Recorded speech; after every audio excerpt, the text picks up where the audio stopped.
Hello दोस्तों, स्वागत है आपका एक बार फिर से कमल एकेडमिक कोच में। आइए आज फिर से कुछ नया सीखते हैं। Good morning students. Now we are going to start Hindi literature. Lesson 18 Cashless India. अब देखिए आज का जो इंडिया कैशलेस है तो इसके बारे में आपको इस चैप्टर में बताया गया है। तो इस चैप्टर को आप अच्छे से रीड करेंगे तो आपको पूरा समझ में आ जाएगा।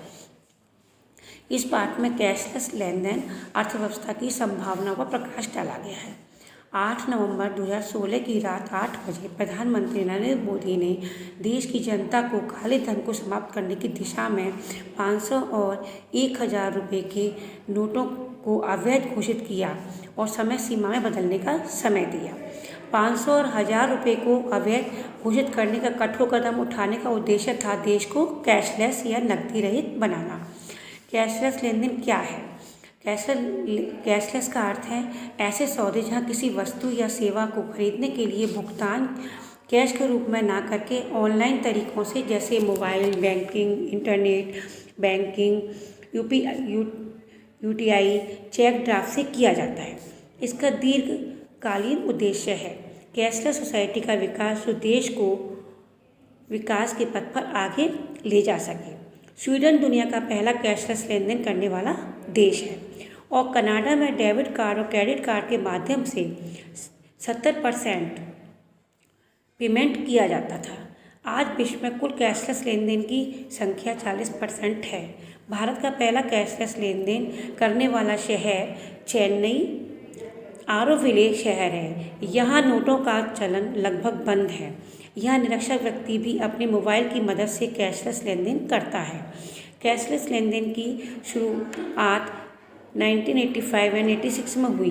भारत का दूसरा कैशलेस लेन देन गुजरात का अकोला यहाँ के लिए सब्जी की सिगरेट का भुगतान भी मोबाइल से करते हैं। कैशलेस लेन देन का सबसे बड़ा फ़ायदा यह है कि इससे भ्रष्टाचार और टैक्स चोरी पर रोक लगाई जा सकती है। भ्रष्टाचार रहित अर्थव्यवस्था का निर्माण करने में मदद मिलती है। दूसरा फ़ायदा करेंसी को छापने में होने वाली लागत का छुटकारा। कैशलेस लेन देन वस्तुओं और सेवाओं के दामों में भी कमी आई है। इस लेन देन में कैश लेकर चलना एटीएम की लाइन में लगने की कोई आवश्यकता नहीं है। खर्च का तरीका सुरक्षित और आसान है। भारत में यह चुनौतीपूर्ण है क्योंकि 70% आबादी गांव में रहती है जो पढ़ी लिखी नहीं है। भारत में कैशलेस लेन देन चुनौतीपूर्ण अवश्य है परंतु असंभव नहीं। कुछ कैशलेस के खतरे में भी है जो डिजिटल लेन देन के अभ्यस्त नहीं है। इसी कारण धोखाधड़ी के शिकार हो सकते हैं। यदि लेन देन में गड़बड़ी हो गई, सही व्यक्ति तक पैसा नहीं पहुंच पाया तो उस स्थिति में शिकायत पर सुनवाई के विकल्प बहुत सीमित है। पहचान कार्ड, पेमेंट कार्ड खोने पर तुरंत कोई कार्रवाई नहीं है। धोखाधड़ी होने पर कानून कार्रवाई सुस्त है। ये लेन देन लोगों को अधिक खर्च की लत लगा देगा। कार्ड से खर्च बढ़ जाएगा और बजट बिगड़ जाएगा।